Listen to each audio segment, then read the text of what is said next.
One of the most vulnerable populations out there is homeless teens and young people. You'll hear from Christina Carlson about how her and her team at Urban Peak Denver are helping thousands of individuals who are routinely overlooked and invisible become visible and find a path to a productive life through programs, facilities, compassion, and humor on this episode of Making Our World Better. Welcome to the Making Our World Better podcast, where you will find motivation and encouragement through lively conversations with inspirational people who every day are making our world a better place. Now, here's your host, Jay Clark. Welcome to the podcast. I am Jay Clark, and it is a gift to be joined by Christina Carlson, CEO of Urban Peak of Denver. Urban Peak ignites the potential in youth to exit homelessness and create self-determined, fulfilled lives. Under Christina's leadership, Urban Peak was the 2022 Colorado Business Committee for the Arts honoree as an exemplary organization making a difference through the arts. Christina joined Urban Peak in July of 2017, bringing extensive experience in the nonprofit sector and a strong mix of fundraising expertise, strategic vision, and a passion for the mission and the youth served by Urban Peak. Prior to Urban Peak, Christina held leadership positions at the Colorado Symphony Orchestra, DSST Public Schools, the Logan School and Family and Intercultural Resource Center. She holds a master's degree in social work from the University of Denver and also serves on the board of directors for Caring for Denver Foundation and Odyssey School of Denver. Christina, welcome, and thank you so much for taking time. I'm so excited to be here. I've always wanted to be on a podcast. Well, tell me, how would you describe Urban Peak Denver to somebody that doesn't know anything about it?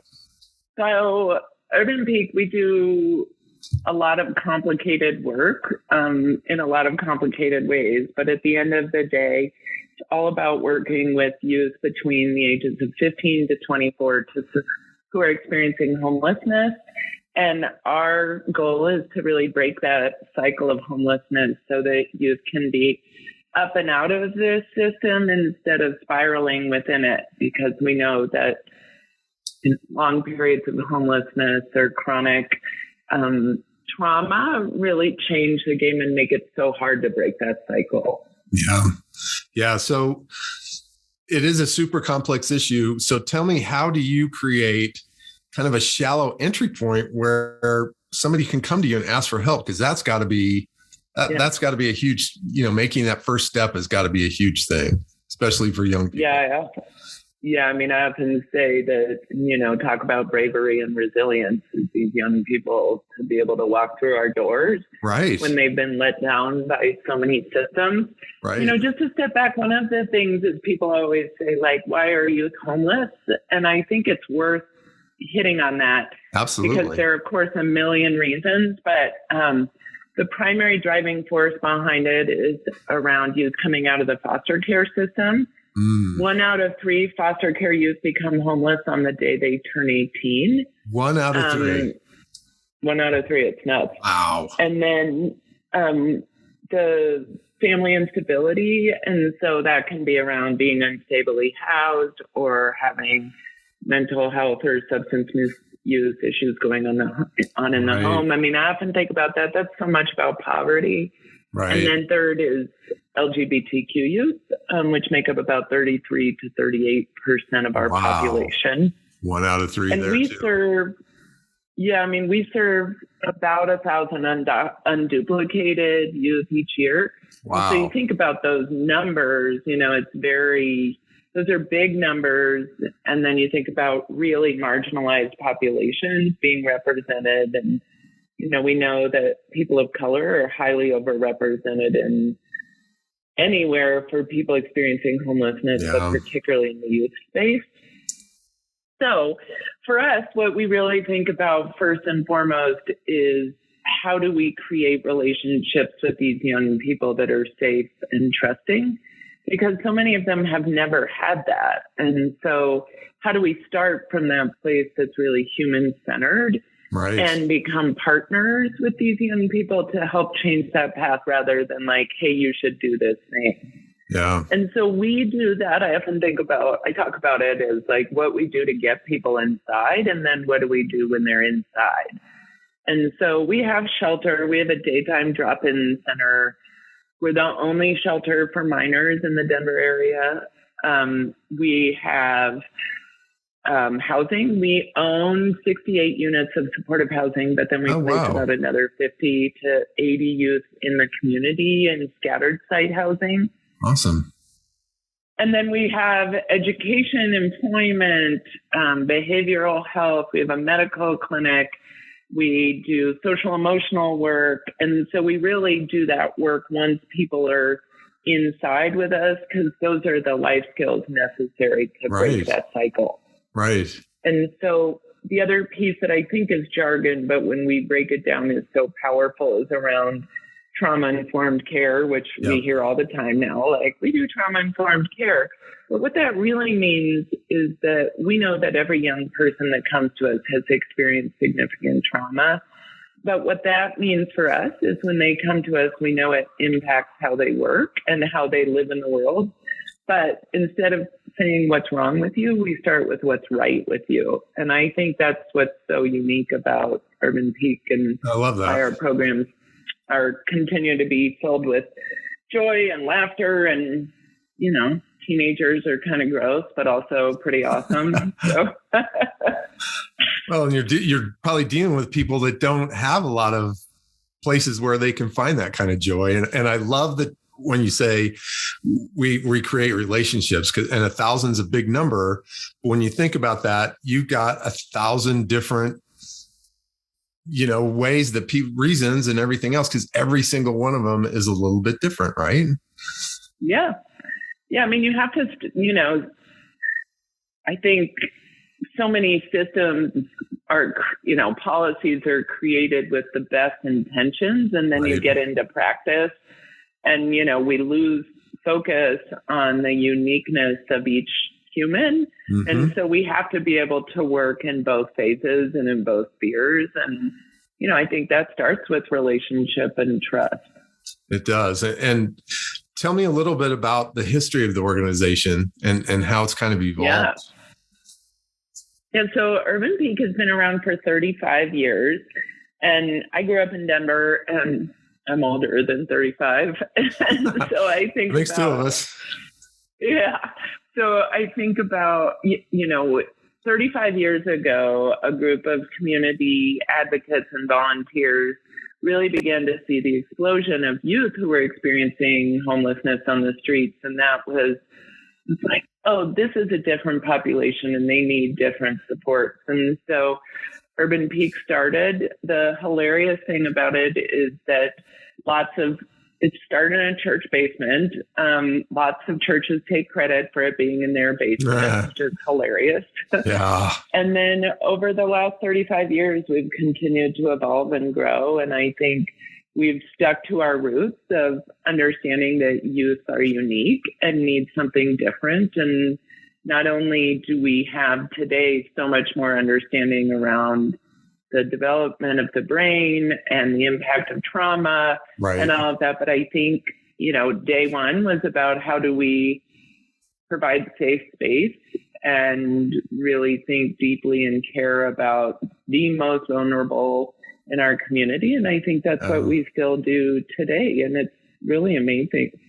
Well, and talk a little bit about the trauma stuff, because I know that is a wound that is as real as a broken bone or a, you know, it's as real a wound as anything physical. So all these, like you say, most of the kids that are coming to you have experienced this trauma. So how do you deal with that? Like from a peer standpoint or a treatment standpoint? Yeah.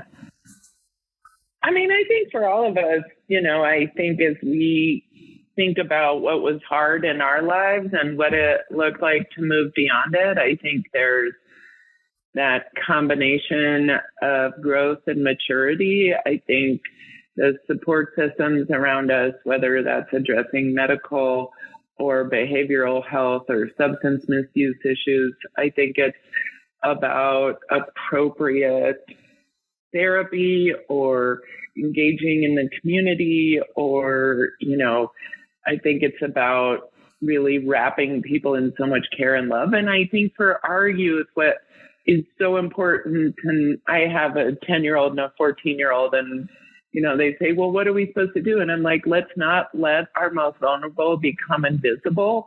And I say to my kids, like, when we're driving down the street and you see someone sitting on the corner, you don't have to give money. And maybe you want to give money, or maybe you want to give water, or maybe you want to do this. But I think the most important thing is, like, don't forget to see these people and remember that they are our neighbors and our community members. And, like, let's start with a place of we are all in this together. And that, I think that's the beginning of the healing of trauma.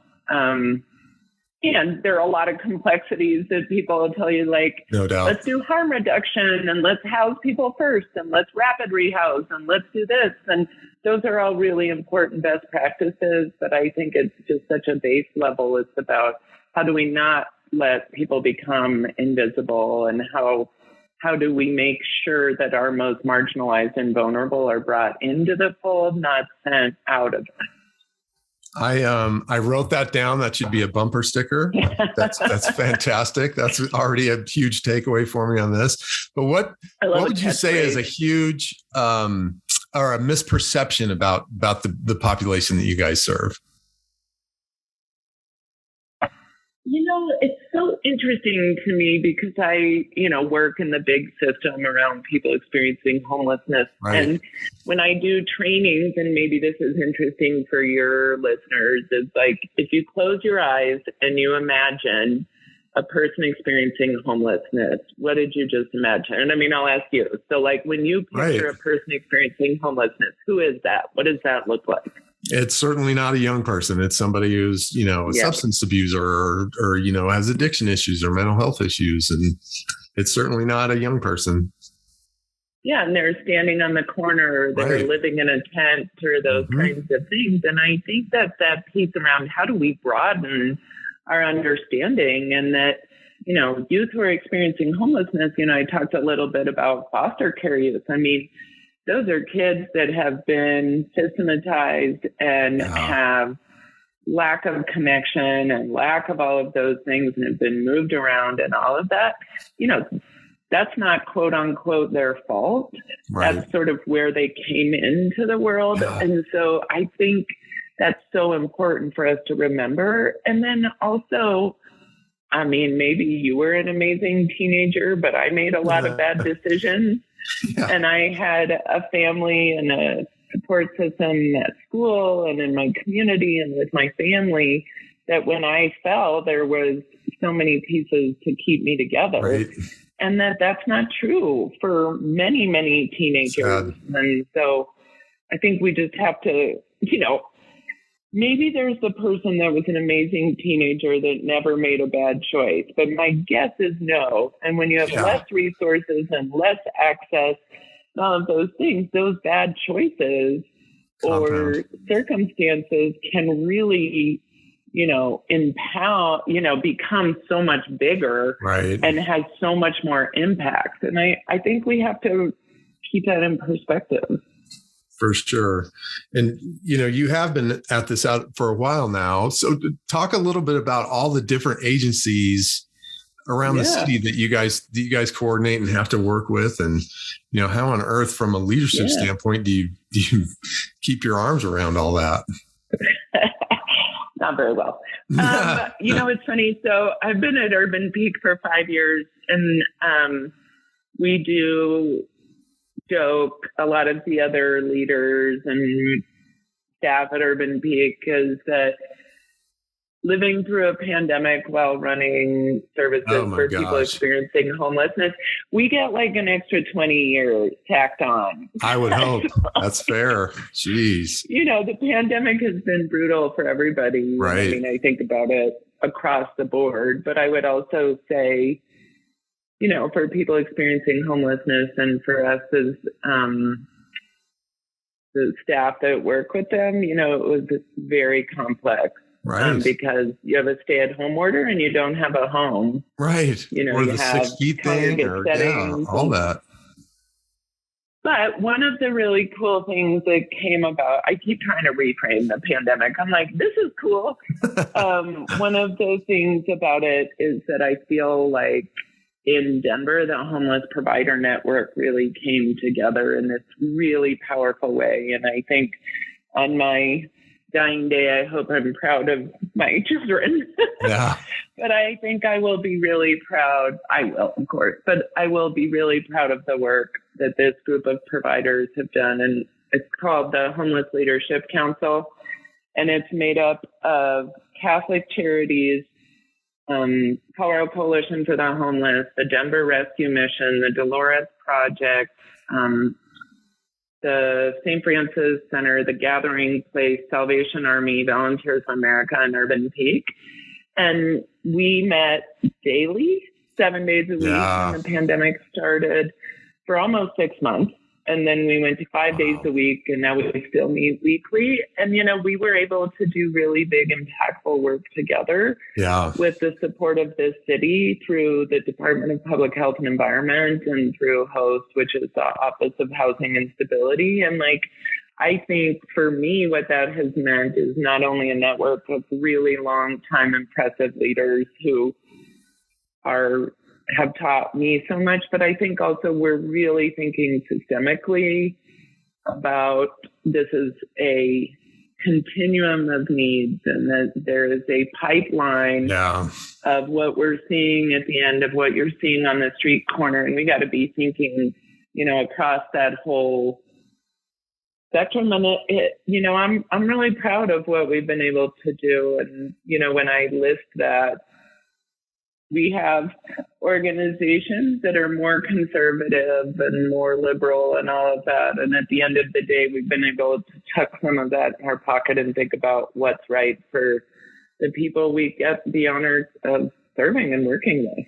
I love that attitude. And that's what the little I'm learning about the homeless situation is putting a roof over somebody's head is just one step in a 1,000-mile journey, right? I mean, you've got to, if you get them sheltered, then you got to figure out how to get them ready to work. And there's a whole ball of yarn with that. And so it just keeps, so to this whole team approach and what you guys are doing is awesome. So you're building a new facility, and you already have a bunch of units. It's a campus. We like to call it a campus. So tell us a little bit about that and how that's going to change the game for you. So we are just about to break ground, we think, in December on something that we call the mothership.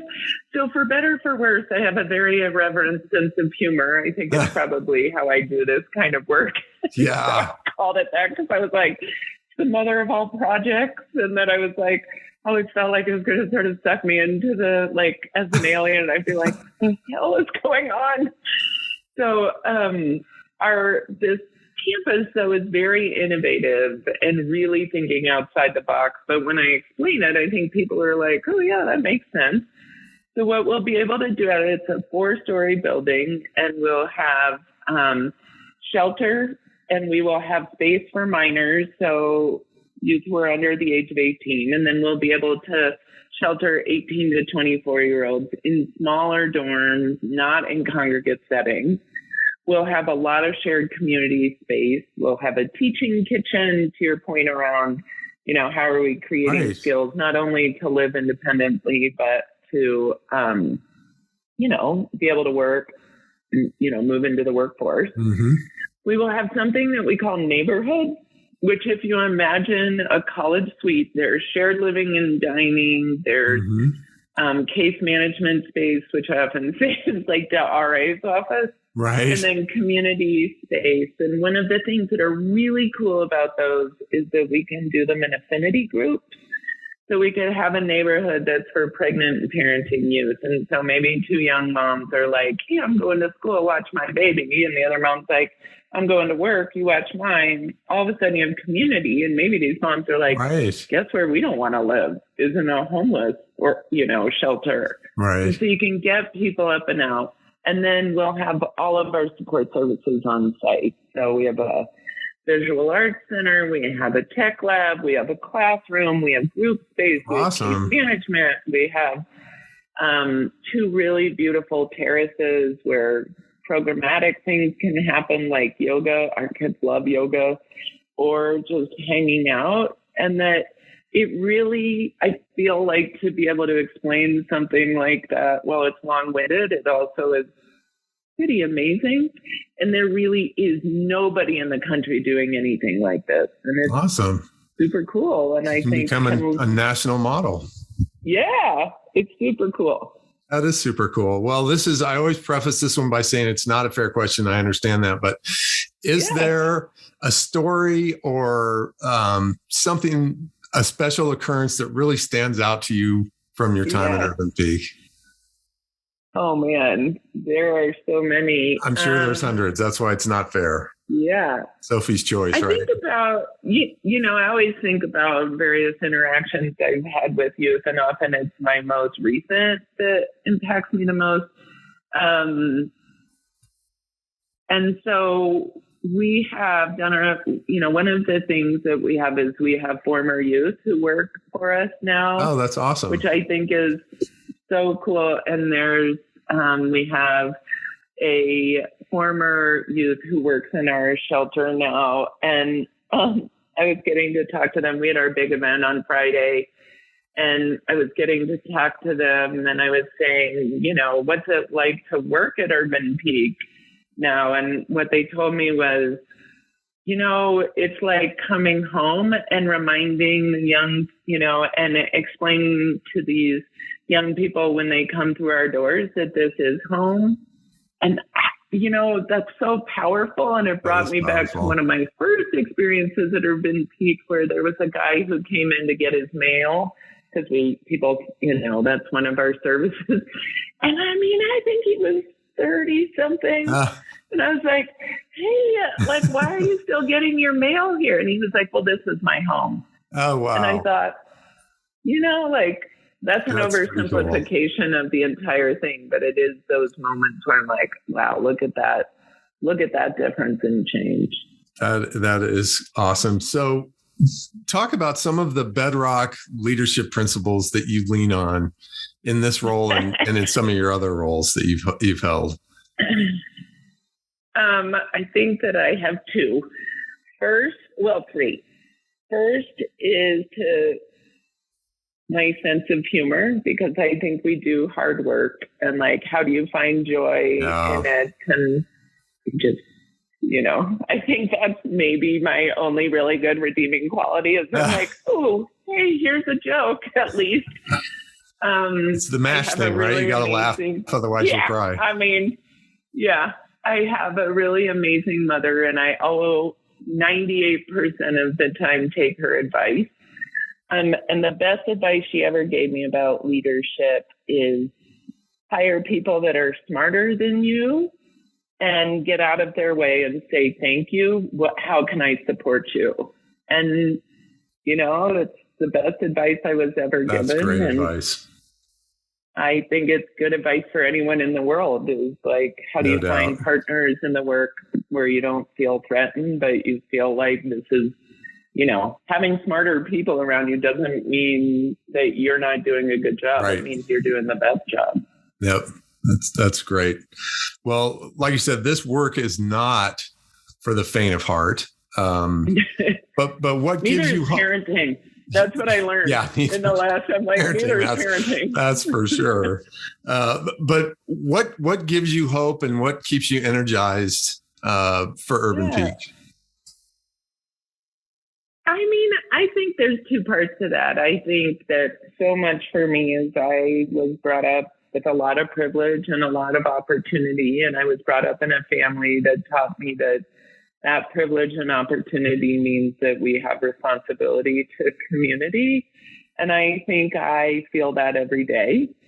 I think what brings me hope is what I get to see in our staff and our programs, and that teenagers are funny and fun and difficult. And, I watch these kids who have lived through hell on earth, and they show up and they're like, yep, my life's going to look different. And it does. And I find this job incredibly humbling, and I feel so lucky every day to be a part of it. And that's not just something I say, it's actually how I feel.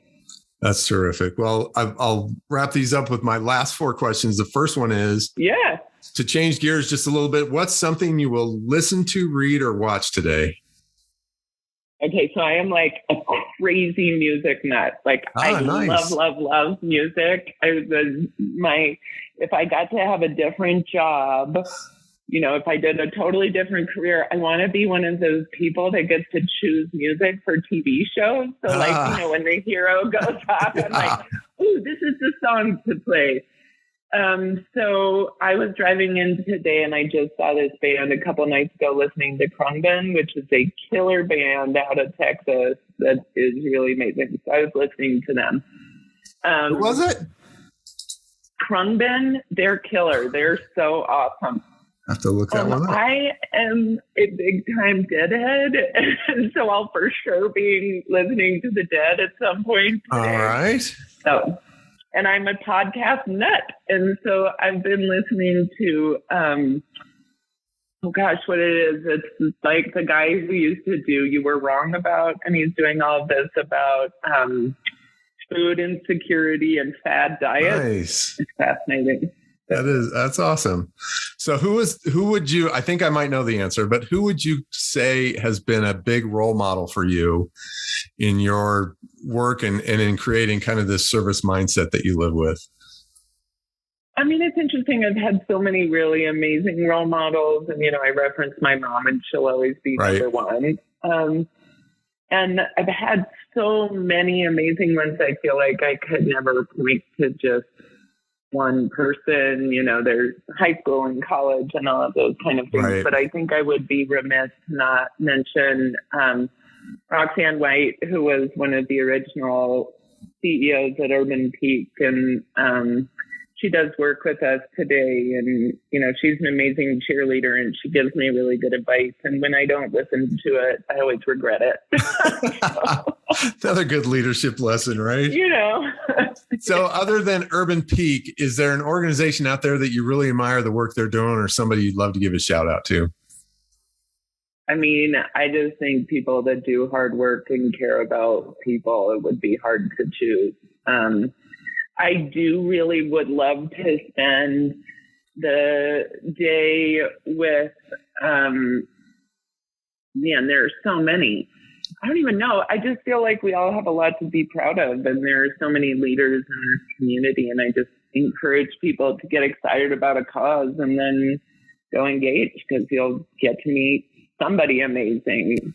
It's true. Which is, that's a good entree to the last question. Is if somebody wants to learn more about Urban Peak, volunteer support, where should they go and what should they do? Ooh, www.urbanpeak.org. Urbanpeak.org. We redid urbanpeak.org. So we have lots of opportunities to get involved. And I think Urban Peak is one of those places that gets in your blood and you're there forever. And it's a real gift and has changed my life. And I think it could change yours or any of your listeners in the best possible way. Awesome. Well, Christina, keep up the great work. I've been a long time admirer from afar. Cheers for continued success. Thank you. Thanks for listening, and I hope you enjoyed Christina's joy as much as I did. This podcast has been brought to you by JC Charity and Event Services, where we help build great organizations. If you're interested in how I might be able to bolster your efforts and help your team achieve its goals, I'd love to have a conversation with you. You can find me at makingourworldbetter.com. To learn more about Urban Peak Denver and how you can support their efforts, visit urbanpeak.org. You can find links in the show notes, and if you enjoyed this podcast, we'd be grateful if you'd share it with a friend. Until next time, I hope you're inspired to find a way to make our world better.